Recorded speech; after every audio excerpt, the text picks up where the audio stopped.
Previously on Orphan Black, the next chapter. 8 years ago, Sarah Manning, Alison Hendricks, Cosima Niehaus, and Helena discovered they were clones and rallied to defeat the forces that sought to exploit them. In the process, Cosima and Delphine Cormier cured a fatal disease that threatened the nearly 300 leaders scattered throughout the world, most of whom remained unaware that they were clones. 8 months ago, while caught up in an international conspiracy to capture a terrifying bioweapon, the Sestras partnered with CIA operative Vivi Valdez, one of a different generation of clones based in the United States. But before Vivi or the Sestras could come to grips with these revelations, young clone Charlotte Bowles decided to end the secrecy in which all their lives were mired, and uploaded information about the clones' origins to every major news outlet in the world. Now the existence of clones is public, and they have become objects of curiosity, suspicion, and worse. And for the women who had not previously known they were clones, the fallout is only just beginning.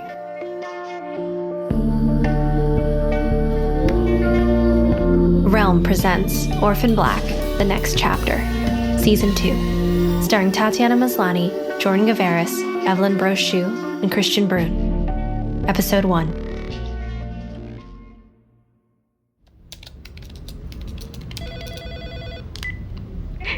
Help me. You have to help me. Charlotte jolted in her seat, almost dislodging her headphones.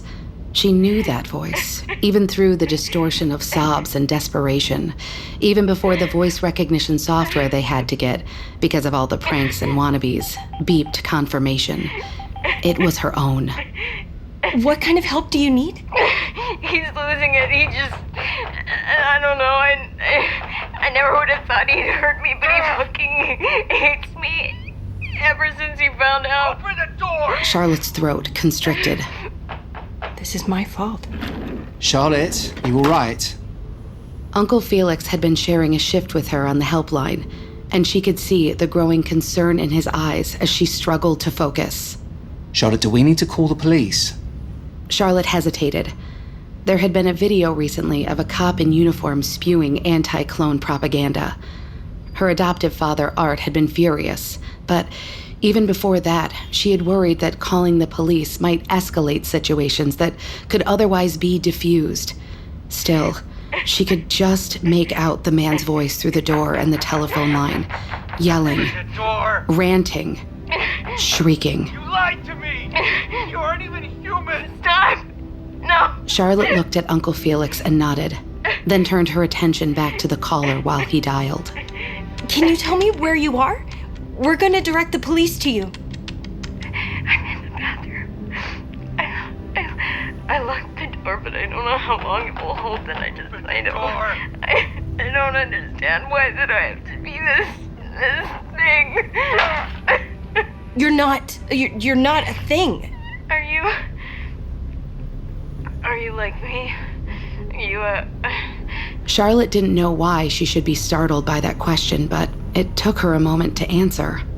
Yes, I am a clone. How do you live like this? How can you stand it? I wish I still didn't know. I live like anyone else. I know I'm not a thing. I'm a person, and I'm me. I'm not the same as my genetic identicals, but it's not always that bad, having people who understand.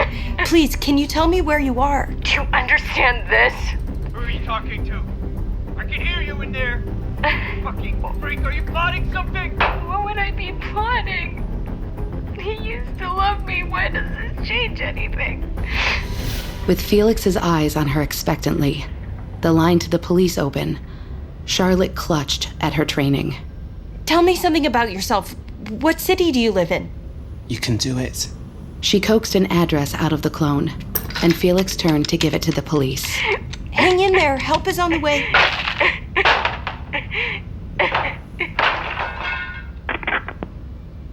This is all my fault. Vacation? You're going on vacation? Vivi didn't think she'd ever heard Arun sound so surprised. Not that time when she told him what she found in the document safe of the Chinese embassy in Kinshasa. Not the time she had pulled out a knife when he didn't know she was carrying during that operation in Irkutsk. But Arun in person was different anyway. Before they started meeting casually, for coffee after work a couple of times a week, Vivi had been worried that the easy rapport they found when he was talking into her earpiece or snarking over a secure line wouldn't translate. It was there all right, but Arun was also warmer. He smiled more than she thought he would. Vivi kept her eyes on the latte art topping her cup so he wouldn't catch her staring at his face. Are you going to Toronto by any chance? What? No. Vivi wanted to scowl at Arun, but her angry response had already given away too much, so she sipped at the latte foam instead. Just thought you might be taking the opportunity to talk more to some of those clones you met last year. This time, Vivi did glare at him. Did he think she should be with her kind? Why would I want to? Those fucking clones, with their stupid little pretend family, had broken her cover. Then, before Vivi had even gotten her head around that, those self-righteous come mierdas had broken every clone's cover. And then they had gotten her involved in their ridiculous shenanigans, and she had ended up having to save them from their own pretensions to badassery. Vivi involuntarily thought of the one clone who truly was a badass, and repressed a shudder at the memory of her last conversation with Helena. It's not like they're the only clones in the world. In point of fact, there were altogether too many clones in the world, and now every one of them had a famous face. That's why the agency refused to assign her any field missions and was keeping her at a desk, probably until they figured out how to let her go. She forced herself to take another sip of the latte. Maybe I just want to go lie on a beach for a while, Arun looked skeptical, and rightly so. Vivi hated beaches. She blew derisively at the top of her cup, scattering the last of the latte art. I miss decent espresso and Cuban food. I'm gonna get myself some pastelitos, medianoche, some chicharrones, and that's just breakfast. Coño, that did sound good. There are Cuban restaurants in D.C. Not like the ones in Miami. I don't know if DC is catering to tourist tastes or if they just can't get the same ingredients, but that's not the good shit. As long as you come back again. There was a long enough pause for Vivi to meet his gaze. She looked back down immediately. Did he really care? Or was he just in the habit of being supportive of her? Or did he pity her? She couldn't stand the thought that maybe the reason Arun was being so nice was that he felt sorry for her. For all her skill at reading people, Vivi was clueless when it came to flirting. Look, I know the way the agency is treating you is shitty, but there are people there who know how good you are, and I'm sure they'll figure out a way around this. Vivi glared at him again. Shitty? Massive understatement. She'd recovered the bioweapon they'd been so worried about, only so they could mothball it and Vivi along with it. If she didn't start feeling useful again soon, she was going to scream. What, like a mask or cosmetic surgery to change my face? Or maybe they'll move me into your job. Just tell me you're planning to come back from vacation. 5 days. Now I really should go pack. Hey, are you sure you don't want company? Vivi looked back at him from the door. It was tempting. Or it would have been if she had really been going on vacation. No clone is alone. Donnie! Donnie! Donnie dragged his gaze away from his phone to see Allison rapidly approaching from across the crowded bookstore. The kickoff of Helena's Orphan Black book tour was still 15 minutes away, and Clones at Home was on hand to cover it. Not that Donnie and Allison wouldn't have attended anyway, but they wanted to support Helena and hopefully vice versa, mixing it up with an offset event and reminding audiences why clones were exciting might be just what they needed to boost their sagging ratings. What is it, honey? Oh, oops, hang on, let me just check this. Allison snatched the phone out of his hand. What are you doing on this thing? Sorry, honey, I just keep getting notifications, and you said that interacting with the fan base is important, so... How many... Donnie, what is this? Dad bod Donnie? You have a hashtag? Allison stuck the phone back in his face, but her clenched hand was shaking it so hard he couldn't see what she was pointing at. From the other side of the bookstore, Donnie saw Sarah smirking. Oh, that's a term of affection, I guess, that some of the fan club people have started using. Fan club? Well, yeah. Allie, don't you have one? Allison leaned in with a surreptitious glance at the signing table, where Helena pretended to listen to her publicist. Sarah, leaning against a bookcase and watching the twins and everything else at the same time, caught Allison's eye and sauntered over. We'll talk about it later. Have you seen the online chatter about Helena's book? What do you mean? Well, obviously not. Sarah, are you following the Orphan Black hashtag? You're kidding, right? Oh, you know, it wouldn't kill you to stay informed about what people are saying about us online. Sarah rolled her eyes. Right, like I need that kind of noise in my life. I'm serious. Some of the reactions the book is getting are not... Not what, Allie? Well, they're not what I expected. We're being attacked for the way we handled things and for keeping the existence of clones a secret for so long. So what? There was plenty of stuff in there that was going to upset people, especially once they started marketing the book as nonfiction. I'm telling you, it's more than that. Some people are even blaming us for clones being attacked recently. Seriously? What, did they just skip over the parts where we took down a few unethical corporations and saved all the clones from a fatal disease? Actually, that's one of the things they seem most angry about. Allie, the cameras are already setting up and our producer is waving us over. Maybe we should just circle back to this later?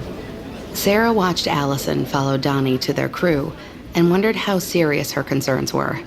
Internet trolls were nothing new, and Allison tended to be an alarmist when it came to her public image. At least Helena had used a little discretion about the things she'd chosen to reveal in Orphan Black. She'd left out the murders, at least. Sarah had expected the book to have its critics, but if it was something more, it was starting to feel like a worrying trend. I better check in with Helena. Even now, after months of knowing it was happening, Sarah tried not to look at the stacks of books with her face, Helena's face, on the cover. Not that that was the only cover clone faces were on lately. On the other side of the store was a big display for some new agey book by a clone named Blythe Winston. But since her face was heavily made up as part of the gambit to sell her associated line of weird wellness products, it wasn't quite as unsettling. You all right? Nervous? Helena eyed Sarah from her sprawling slump at the table. Nervous for this? This is bookstore. They tell me bookstores are comforting, are opposite of nervous. Yeah. Do you need anything? No. Yes, Sarah. What were those things called? The delicious things this morning? Well, they were called scones. Not that they were proper scones, though. You want me to go grab a few for you? Yes, please. The ones with the sweet, what was it on top? Glazed scones. Fucking travesty. All right. Oi, meatheads, let's go. Aw, Auntie S. We want to stay and read. What, is that even the kids section? It's okay. Leave them. We have time. I watch them. All right, whatever. You two keep reading. Arthur snickered, and Sarah almost laughed. Being an aunt was different from being a mom, she reflected as she walked past the crowd of people already gathering for Helena's reading. Or maybe she was just in a better place now than she had been all those years ago. She started to count the years and winced when Kira was born. Bloody hell, has it really been that long? But she was in a better place. That had to be a good thing, right? At least apart from the lingering guilt that she hadn't been a better mom to Kira when she was little. But ever since the clones had been outed last year, things had been better. As much as Sarah hated to admit it, as awful as it was to see her own face staring out from tabloid covers and being debated in inane news segments, she could grudgingly recognize that not having to worry about hiding or being discovered was a huge weight off. And the twins were... Sarah found herself smiling, even as she waited in line for those not really scones. Yeah, they were absolute little terrors, but they could also be so sweet. They cuddled, voluntarily. They talked a lot, telling her all sorts of things they'd just figured out or learned or made up. Sarah had been unsure about coming along on Helena's book tour, between her reservations about the book itself and the sneaking suspicion that it was a conspiracy to give her something to do. But when Helena had said the main thing was to look after Arthur and Don, she hadn't been able to resist. By the time she got back to the bookstore, the event room was already crowded with people sitting on folding chairs. Except not all of them were sitting. Some were standing up and yelling. She tried to sort through the tangled voices, and when she did, she was hit by that exact old feeling of doom, as when someone had discovered something about her that they shouldn't have known. You knew we were clones! You've known for years! You found all of us and visited everyone for these vaccinations you wrote about and you didn't even tell us? Shite. It hadn't even occurred to her that they would see it that way. After all, Cosima and Delphine had saved those clones' lives. But one thing Sarah had learned in her grift-based study of human nature was that people hated it when you knew something they didn't. And when that something was about them, she should have known. She should have seen this coming. Yes, you are angry. Yes, I know about angry. Her voice vibrated like a growl, carrying with it the reminder of the first part of her history, the childhood they all knew about from the interviews and excerpts of the book. Sarah scanned the room. She found Arthur, crouched beside a bookshelf, his hand on a book as if he had frozen in the process of putting it away, his eyes on the crowd. Don couldn't be far. Oh, yes, there he was, standing by one of the pillars. His gaze was less fixed, and Sarah was able to catch his eye.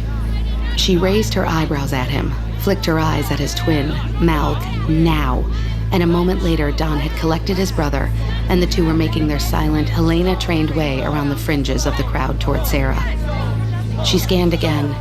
Allison was focused on the situation with a look of absolute horror on her face, probably thinking about the ratings for her show. But Sarah was able to get Donnie's attention and gesture to him that she was getting the twins out of there. Aw, Auntie S, do we really have to leave? Yeah, I wanted to watch Mata deal with them. All right, let's go find something fun to do instead and let your mom focus. I don't see why she can't. Arthur had been going to say, "Can't focus with us there," which had been his mantra throughout all these discussions about the book tour, and was easily answered with numerous examples of the twins causing distractions that threatened their own or other people's lives and limbs. However, on this occasion, he was interrupted by a rumbly crowd of people, straggling into the other end of the hallway. Placards bobbed above their tacky, highlighted hairdos. Not God's plan. Each of us unique. Stone clones. All right, meatheads, let's go with different... Stone clones? That's a bit bloody much, isn't it? Hey, there's one. Shite. Sarah started to back away. She's got kids with her. She's corrupting those kids. You what? Sarah fought the urge to laugh, but it quickly dissipated when another of the protesters stepped forward, brandishing a baseball bat. We don't want you here. I don't really want to be here either. Let's go, boys. Come on, Arthur. She's our aunt. Don stepped up beside his brother. And she's here to support our mom. I don't think he's really gonna use that baseball bat. Oi! I don't think he knows that he'd use it. I don't use it on kids. Look, I got no problem with you two, but we don't trust clones. Where did they come from? What are they doing here? How did they even make them? Sarah sighed and tried to be smart. I'm right here. You know, they are selling a book in there that answers all those questions, yeah? She shouldn't have attracted their attention. As soon as the spokesman turned back to her, his whole attitude changed. He could talk reasonably to 9-year-olds, it seemed, but not to her. I told you we don't want you here. Now get it! He shook the bat a little. Sarah concurred with the twins that he probably didn't mean to use it, but Arthur and Don were practically growling now, and if they got the fight going, he might start swinging. It's okay, boys, let's go. Aw, Auntie S. Come on, this could be better than the bookstore. Sarah was considering the odds of dragging the twins away when there was a shout from the other end of the corridor by the bookstore.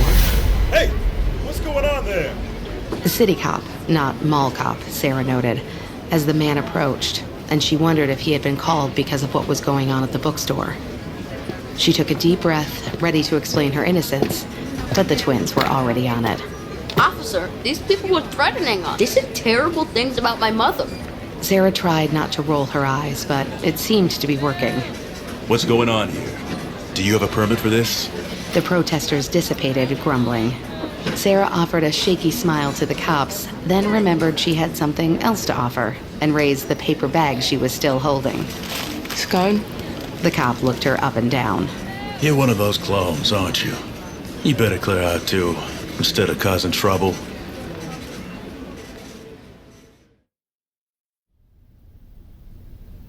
It wasn't the first time either, just the first time the police were too late. Delphine, who was sitting next to Charlotte and rubbing her shoulders, raised her eyes to meet Casima's, sitting in front of them on the taboret. In them, Casima saw a helplessness to equal her own. It's not your fault. It is, though. It's exactly my fault. I'm the one who... You called the police, you listened to her, you helped, you did.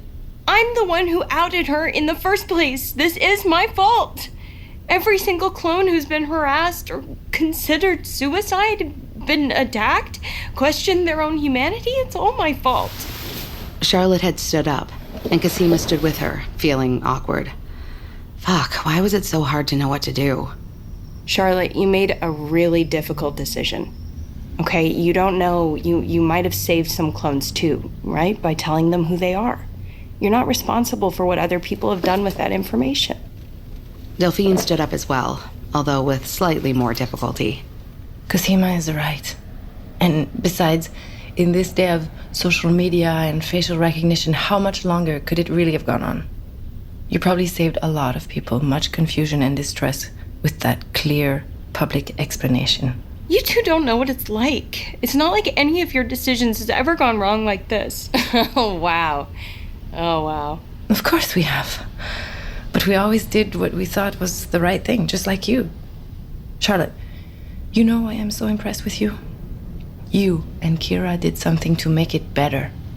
Founding this helpline, working in this difficult, hands-on ways. Kira barely helps anymore. She's so busy with school and that research project and her girlfriend. Casima bit her lip to keep from asking Charlotte how school was going for her. She knew there had been at least one instance of anti-clone graffiti on campus. Still, you are helping. I don't know that I am. I didn't help this woman. Even the ones who survive, I don't know if they actually feel better after they talk to me. And I think other people out there are doing more. Casima and Delphine exchanged a puzzled glance. Doing more? When people call or email, sometimes they talk about the other resources they've tried. At least one of the regular suicide helplines has hired a clone, and there's this other group they talk about, Tethys or something. Is that, what's her name's, Blanche? No, Blythe Winston's company? The wellness, I'm not even gonna call her a guru. I've seen her on TV doing the same circuit of news shows that Rachel and I get called for. She's kind of superficial though, isn't she? Like very blah blah, rich person wanting to look beautiful and young forever stuff.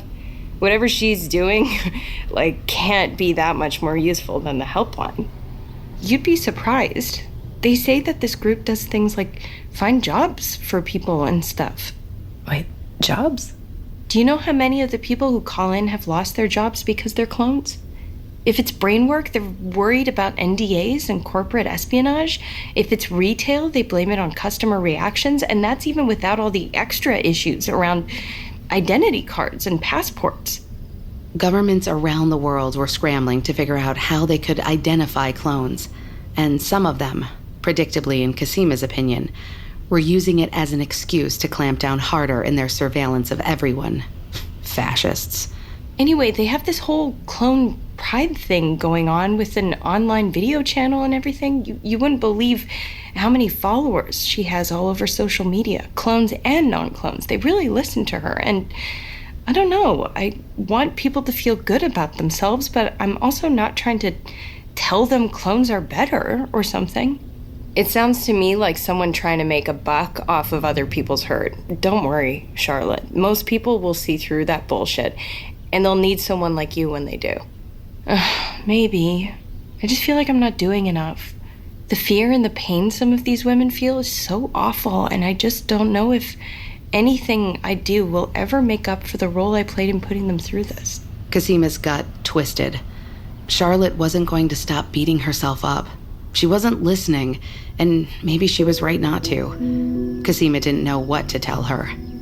It was a wicked problem, and when she and Delphine had to decide whether to tell clones who they are, they had come down on the other side of it. And sometimes she still felt guilty about that. If this was what parenting was like, she wasn't sure how she was going to handle it. Anyway, I should get some homework done. Charlotte shuffled off to the basement apartment, where she was staying while Art and his new partner Jessica were taking a week away at a bed and breakfast somewhere. Delphine met Casima's eyes and smiled, one hand on her belly. So much angst to look forward to in 18 years or so. Yeah, good thing we're getting the practice now, I guess. Her fingers twitched to pull out a joint, but she had promised Delphine she wouldn't toke around her during the pregnancy. She edged toward the door, trying to think of an excuse to go to the greenhouse. Oh, sure. It's normal to be anxious about parenthood. Yeah, I know, but this is hardly a normal parenting experience. There is no normal parenting experience. And while ours is, of course, unique, we're not alone. Casima scowled. She knew where Delphine was going with this. It was an ongoing argument. Chérie, I know you are very careful of our privacy, but infertility is one of the stressors for newly aware clones. And I still think it's worth offering a little of our information so we can give them hope. Delphine wanted to publish about the technique they had used, creating sperm cells from Casima's bone marrow, so that the fetus would include genetic material from both of them. I know it could help people, but it doesn't seem fair to the kid. Like telling the world they're an experiment before they're even born. We can do it anonymously, of course. I am an expert in bioethics, after all. How anonymous is it going to be when you have to reveal that one of the parents is a clone and both are female? Maybe after the birth, I don't know. Delphine opened her mouth to say more, but before she could, Charlotte's voice floated up to them. Auntie Cos, Aunt Delphine, have you looked at the Sestra chat lately? It looks like something is happening at Helena's book launch. Felix wasn't exactly regretting that he had told Charlotte to take a break from the helpline for a few days. The poor kid had been absolutely done in, and he couldn't blame her. She reminded him of Sarah during the worst times, except that Charlotte wasn't going to take off on a cross-country confidence game tour. Charlotte would huddle up and feel terrible and then keep going. So he wasn't regretting it exactly, but it was also very quiet, and when the calls did come... Hello, Clone Care. How can I help? I usually talk to someone named Charlotte. She says she's a clone, too. Oh, love, I'm sorry. She's not here right now. And it's true, as you can tell, I'm not a clone. But I grew up as brother to one and have been with her all through the process of learning about it, so I'm here to help as much as I can. Well, I'm trying to come to terms with it, and the way people look at me on the street is bad enough, but what's bothering me lately, what I can't get out of my head, I read that book, the clone book, Orphan Black. Yes, I know it. Have you read it? I'm very familiar with it, yes. Just all the information about why we were made and the people who made us, it's just so grubby and industrial and mercenary and... Felix had heard comments like this before, although not as many before the excerpts from Helena's book started coming out. You have parents, though, yes? They weren't involved in any of this. None of this changes your real family. Yeah, it might be better if it did. My parents have never exactly been the most... Catching motion in his peripheral vision, he looked up as the door to the office opened. Colin slipped inside, and the tension in Felix's chest loosened a little. He smiled at his husband, then went on as soothingly as he could. You're not the only one who's had difficulties with their family, either. And I'm very sorry to hear it. I wish I could help. But none of that changes who you are. That's something I've seen all my Sestras, all the clones I'm close with, they've all had to learn that. Wait, you're in the book, aren't you? Felix grimaced and gestured at Colin to sit down. As he did, Colin held up a takeaway container. That gave Felix strength. But it was 15 more minutes before the caller thanked him anemically and hung up. He could finally remove the headphones and fall into his husband's lap. Did you get me the good tacos from the place next door to the Korean supermarket? Oh, thank you. You're an angel among men. Colin reached up to rub the back of Felix's neck. I just don't want you to waste your way here. Rough day? Covering it all myself. I had to give Charlotte a break. She's worn out from all this. And now you're gonna be. Ugh, let's talk about something happier. Are you going to come out to the set for my Clones at Home appearance tomorrow? I wish I could, babe, but the Emmy is really understaffed right now and I couldn't get out of my shift. Oh, don't pout now. Is it gonna be fun? What's gonna happen? Darling, it's reality television. Reality. How would I know it's going to happen? Hey, fine, they sent me the script last week. I'm basically just there to support Ali, but they're counting on me to say something scandalous. Not too much of a reach. Don't be cheeky. Felix picked up his cell and swiped open the new text message, then grabbed Colin's arm. Colin's taco was at a precarious point, and as he looked up inquiringly, half of it pinataed onto the container. Felix barely noticed. Sweetie's my agent. They say someone's asked for a commission. That's amazing. Darling, I'm so glad. Not as glad as I am. I mean, don't get me wrong, I love that the appraisals of my pieces have skyrocketed since clones became public knowledge, but I'm also so tired of painting clones. It's a good time to move on. Do they say anything more about it? Well, Marjorie says they're going to email me the full details, but it might involve travel. Maybe Kira and Donnie will be able to take some shifts here. Another text, but when Felix swiped this time, the message wasn't from his agent. It's Sarah. Helena's book tour has been cancelled. Why? The publisher's worried about escalating attacks on clones and doesn't want the liability. Presumably thought Helena would do to the attackers. Colin snorted. But Felix couldn't help thinking about all the other clones that hadn't been trained as assassins by fanatics, like the clone that Charlotte hadn't been able to save. This wasn't right. Canceling the book tour wouldn't help. The world needed to hear more from clones, not less. I don't know, Colin. It feels like it's all starting again. Honey, no. It'll be all right. This is a tough moment, but they'll get through it. People will get used to them. Attitudes change. Sometimes quicker than we expect them to. Sometimes not quickly enough. Vivi rested her head against the window of the private plane, trying to figure out where they were based on the pattern of lights below. She should have requested a stopover in Miami for a cafecito and some pasteles. At least then she would have a better idea of their trajectory into the Caribbean, and maybe she'd be able to identify the speck of a private island they were supposedly heading for. Sure, this was just a job interview, but that didn't mean she shouldn't follow basic operational security. A job interview. Vivi had never thought she'd leave the agency. She'd figured she'd retire from them if she wasn't killed in service, like her parents. But ever since she'd been revealed as a clone, her job had gone from everything to nothing. She couldn't stand being pushed into a desk job as though she were useless. She couldn't stand driving to the stupid office every day and driving home having done nothing.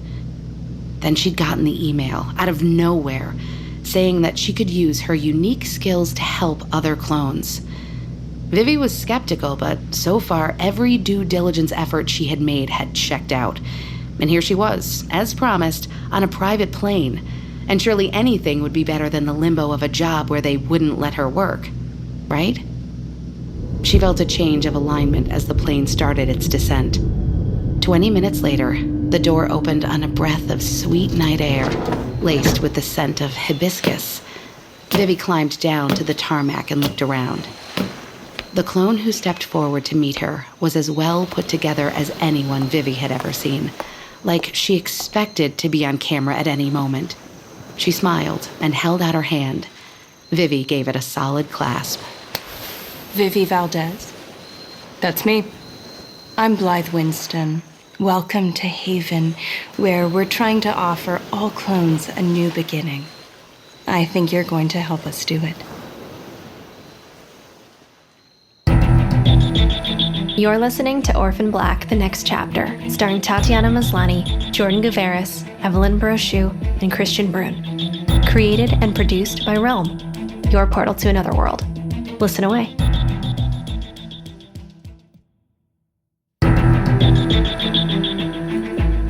Orphan Black, the next chapter, Season 2, is executive produced by Tatiana Maslany and stars Tatiana Maslany, Jordan Gavaris, Evelyne Brochu, and Kristian Bruun.